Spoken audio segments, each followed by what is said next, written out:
We walk into a discount store, we see shelves packed with unbelievably cheap products, and we instantly assume that low prices must mean absolutely tiny, insignificant profits for the business. We kind of just think of them as places selling cheap stuff to people wanting to save a buck. But the reality? Underneath those shelves is a highly engineered machine. Discount stores don't win just because they sell things cheaply. They win because their entire operation is meticulously built to buy cheaper, sell faster, and turn an enormous volume of tiny little transactions into serious profit. To really understand this, let's start with a scenario I guarantee we have all lived through. Picture this. You walk into a discount store with a $20 bill. You came in for exactly one thing. Let's say it's toothpaste. You find it for $3.49. Great. But then, on the way to the register, you spot paper towels for $5.99. Then some snacks you didn't know you needed. Somehow, 15 minutes later, you're standing at checkout and your total is $27.63. And here is the craziest part. You feel like you won. You feel like you snagged a deal and you walk out feeling totally financially responsible. But look at the flip side of that transaction. The store just effortlessly turned a few shelves of highly inexpensive products into another highly profitable basket. So that begs a pretty massive question. How does a business actually make serious money selling things this cheaply? Because logically, if rock-bottom prices automatically meant rock-bottom profits, these businesses would fail. They wouldn't even be able to keep the lights on, let alone expand into massive global empires.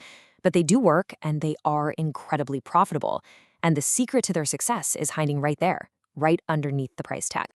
To figure this out, we have to look completely past the price tags and examine the invisible architecture hiding beneath them. The secret isn't that discount stores accept tiny profits. The secret is that they have built an entire operational system, an architecture, designed specifically to make cheap products profoundly profitable. Once you understand the underlying mechanics of this system, walking down a discount aisle is going to look entirely different to you. First off, we need to recognize that discount store isn't just one single business model. There are actually several different machines hiding under that umbrella term. You've got the dollar store model, which relies on small format stores, super limited selection, and enormous store counts everywhere. There's the off-price model, where companies buy branded merchandise whenever they can get a deal and sell it at a deep discount. Then you have the warehouse club model, which is all about massive bulk quantities and membership fees. And finally, the discount supermarket, fighting for your weekly grocery budget by pushing their own private labels. Now, these are very different stores with very different economics, but they all share one absolute obsession, turning massive purchasing power into lower prices. So what are you actually paying for when you buy something? When you see a $4.99 product sitting on a shelf, you are really just seeing the final 5 seconds of a much, much longer process. Someone had to manufacture it, transport it, warehouse it, and the store still has to pay for its employees, rent, and electricity. So what are you buying? Well, yes, you're buying the physical product. But more importantly, you are buying the retailer's massive access to purchasing power. Think about it like a cup of coffee. A little independent cafe buys ingredients in modest quantities. A massive mega retailer negotiates across thousands of stores, which radically, totally changes the math. This perfectly captures the sheer power of that scale. Let's say that massive retailer uses its purchasing power to negotiate a tiny, almost microscopic saving on a single item, just 8 cents. Now, 8 cents doesn't sound like a business model, but when you leverage your scale to sell 100 million units of that item, that tiny 8-cent saving transforms into a whopping $8 million. Scale changes absolutely everything. The biggest advantage a discount store has doesn't happen at the checkout register. It happens months earlier during negotiation. All of this feeds into a ridiculously powerful engine called the discount flywheel. You might be wondering, why don't they just charge a little more and keep that extra margin for themselves? Because their core objective is different. They want you, the customer, to look at a product and immediately think, wow, this is cheap. That perception drives traffic. The traffic creates transactions. Those transactions create massive purchasing volume. And that volume gives them incredible bargaining power with suppliers, letting them demand even lower costs. And the cycle just repeats. Lower costs feed right back into lower prices, bringing in even more customers. The price tag you see isn't just a pricing strategy for that one specific item.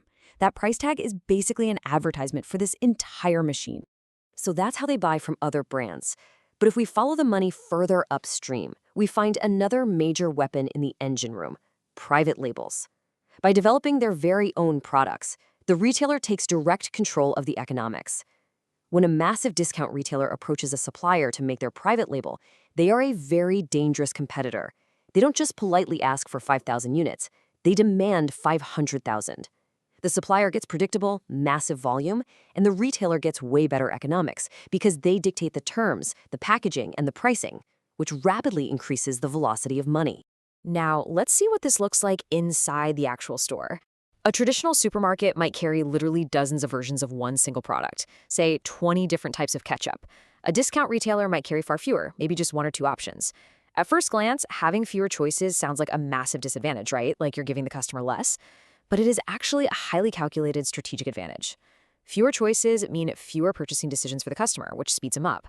But operationally, carrying fewer products means vastly simpler inventory, and simpler inventory leads to much, much faster replenishment. You sell an item, and boom, you instantly restock it. Let's run some quick math on why that simple inventory is basically a superpower. Imagine two stores. Store A has $1 million tied up in inventory, and because of all those dozens of ketchup choices, it takes them 120 days to sell through it all. Now, Store B also has $1 million in inventory, but because their selection is tight and fast-moving, it turns over in just 45 days. It is the exact same amount of physical inventory, but it's a completely different machine. Store B gets its cash back so much faster, allowing them to recycle that same capital repeatedly. Buy, sell, collect cash, buy again. It is incredibly efficient. There is this one quote from the research that completely changes how you view retail space. And it's this: the shelf isn't just holding products, it's holding capital. When inventory moves fast, there is significantly less of the company's money just sitting there uselessly on shelves, gathering dust. The ultimate winner in retail isn't always the one with the highest markup on a product. It is the retailer who can make its money move the fastest. Emptying a shelf isn't just about selling goods. It's about freeing up trapped capital to do it all over again. Now, as incredibly efficient as this machine is, it's also surprisingly fragile. We really need to look at the hidden risks and costs that constantly threaten to completely derail this entire system. Because this whole model relies on such massive volume and lightning-fast turnover, any friction in the machine can be devastating. When your margins are this razor-thin, there is virtually zero room for error. These discount retailers live under an immense, non-stop barrage of pressure. Rent and wages can easily shoot up, transportation can suddenly become way more expensive. If you buy too little inventory, your shelves are empty and customers leave. If you buy too much, your cash gets trapped in products nobody actually wants. Then you have shrinkage, which is just the industry's polite word for theft, damage, or expired goods. And worst of all, competition. Once competitors figure out your formula, a dangerous price war can kick off. And let me tell you, entering a price war without flawless operational execution can completely destroy a company's economics, because volume alone won't save you if your costs aren't under strict control. Which leads us to the ultimate survival question for any discount retailer. The critical question isn't simply how cheap can you sell a product. Literally anybody can slash prices. The real question that determines whether a business survives or dies is how cheaply can you acquire, move, and replenish what you sell. That specific distinction is exactly what separates a sustainable, highly profitable discount machine from a store that is just throwing a desperate clearance sale right before they go totally out of business. All right, let's put this entire beautifully engineered machine together by looking at the multiplier effect. We are going to break down the exact economics of a single, everyday product and see how these tiny margins turn into absolute retail empires. Imagine grabbing a totally ordinary bottle of surface cleaner sitting on the shelf for $5.99.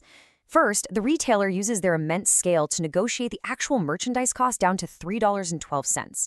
Now they have to pay for distribution and inbound logistics, which eats up 41 cents. Store labor and rent consume another $1.36. Payment processing, theft, and operating expenses take out another 57 cents.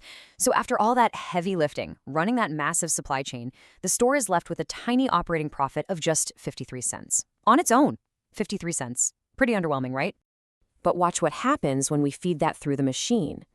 When you multiply that tiny 53 cents by 10 million units sold, you suddenly generate a staggering $5.3 million in contribution from just one ordinary boring cleaning item. A discount retailer does not need every single item in the store to be an incredibly profitable home run. It just needs thousands of ordinary boring products to keep moving, fast, repeatedly, at an enormous scale. The individual transaction doesn't need to be exciting at all. It just needs to be repeatable. Frequency beats excitement every single time. And that brings us right back to our core thesis. The next time you are standing in a checkout line, looking down at your cart and feeling great about all the deals you just found, remember what you are really interacting with. The real product being sold to you isn't the toothpaste, it isn't the paper towels, it isn't the cheap snacks. The real product is the highly engineered machine itself, a machine seamlessly connecting massive purchasing power, lightning-fast inventory turnover, and low psychological resistance to generate millions and millions of tiny transactions. So I want to leave you with a completely different way to look at this entire business model. Instead of walking down the aisle, seeing a price tag and asking, wow, why is this so cheap? I want you to look at those loaded shelves, look at all that trapped capital waiting to be freed, and ask yourself a much better, much more fascinating question. How many times can this business turn $5 into another $5? Because the moment you master that, you master the architecture of cheap.